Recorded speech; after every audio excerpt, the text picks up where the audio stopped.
She thought stealing my anniversary gift would humiliate me. But that night, under the golden chandeliers, the truth exposed more than she ever imagined. The gala hall shimmered with golden chandeliers, the clink of champagne flutes blending with the mournful notes of a string quartet. Laughter rippled through the room, soft and expensive, like the perfume that lingered in the air.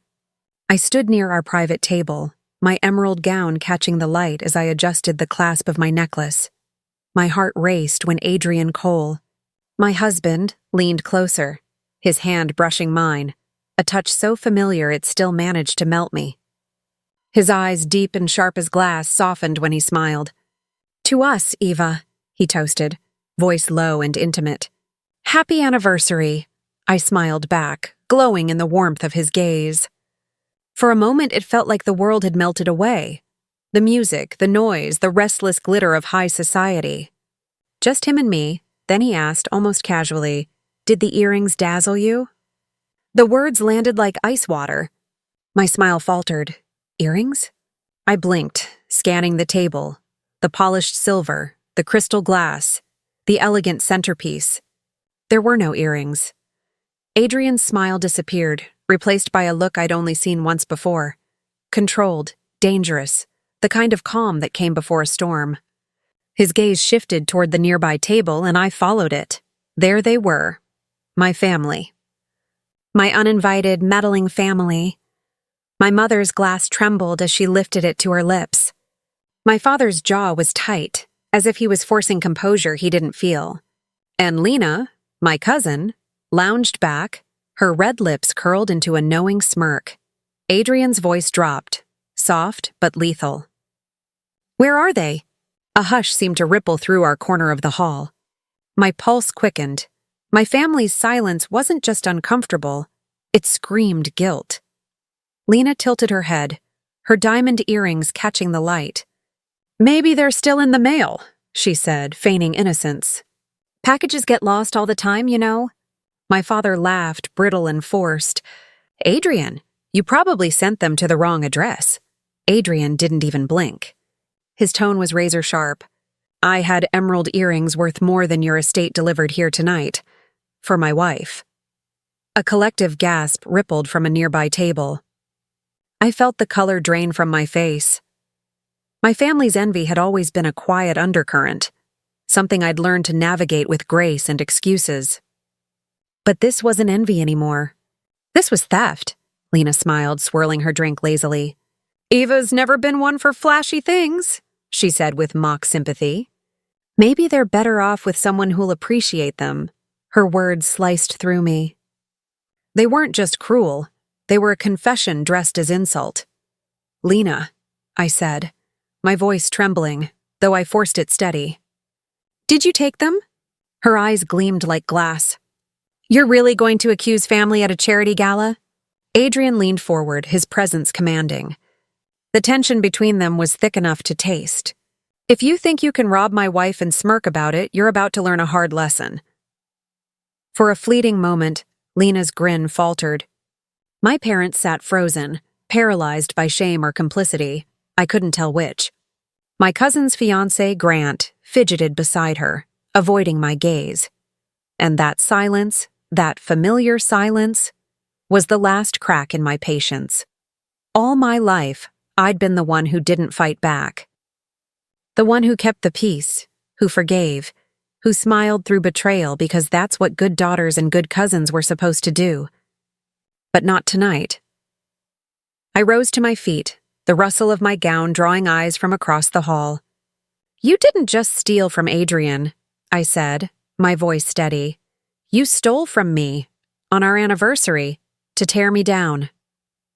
Lena laughed softly, her mockery echoing in the tense silence. "They're just earrings, Eva. Don't make a scene." Adrian's hand tightened around his glass. His voice was calm, but his words cut through the noise like a blade. "It's not about the earrings. It's about honor, something you clearly don't have." The string quartet faltered mid-note. Conversations died. Every gaze in the room turned to us, curiosity blooming like wildfire. My mother's whisper barely reached me. "Eva, please." "Not here." Adrian turned to her, unflinching.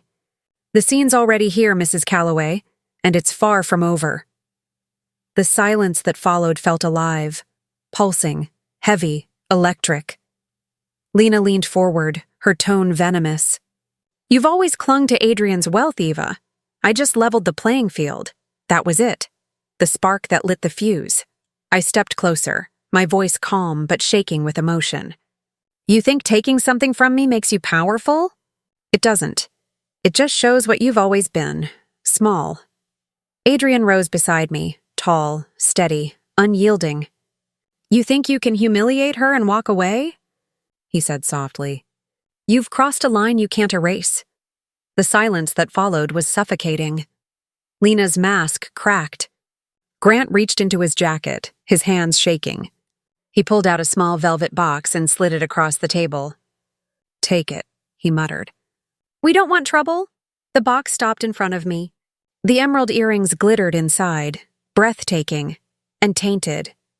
I didn't touch them, because this wasn't about jewelry anymore. This was about dignity, about all the moments they'd made me feel small, unworthy, replaceable. You tried to break me, I said quietly, eyes locked on Lena's. But you can't steal my worth, or my marriage. Adrian's voice was steel. Cross us again, and I'll make sure every lie you've built your life on burns in the open. Lena paled. My parents said nothing. They didn't defend me.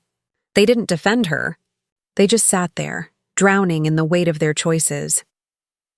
Adrian slipped his arm around me as we left. The night air outside was sharp and cold, cutting through the warmth of the gala. I breathed it in, the freedom, the finality. In the car, I opened the box. The earrings shimmered, pure and defiant. They're beautiful, I whispered. They're yours, Adrian said quietly. But they don't define you. I turned to him, tears brimming but unfallen. They don't. But maybe they remind me what I won't allow anymore. He nodded. Then it's time to make sure they never hurt you again. By dawn, his lawyer had already begun unraveling Lena's perfect little image. The influencer, the charity darling, the woman who built a brand on lies. Whispers turned to headlines and her sponsors withdrew. I didn't need to lift a finger. The truth did the work for me. Weeks later, at another charity gala, this one I attended by choice, I wore the emerald earrings. The same chandeliers, the same music, but a different woman stood beneath them. That night they came, Lena, Grant, and my parents, drawn by desperation more than guilt. Cameras turned as soon as they entered, the scent of scandal trailing behind them. Lena's eyes went straight to the earrings. Those should have been mine, she spat, her voice cracking. Adrian stepped forward, his tone cold enough to silence the crowd. Say that again.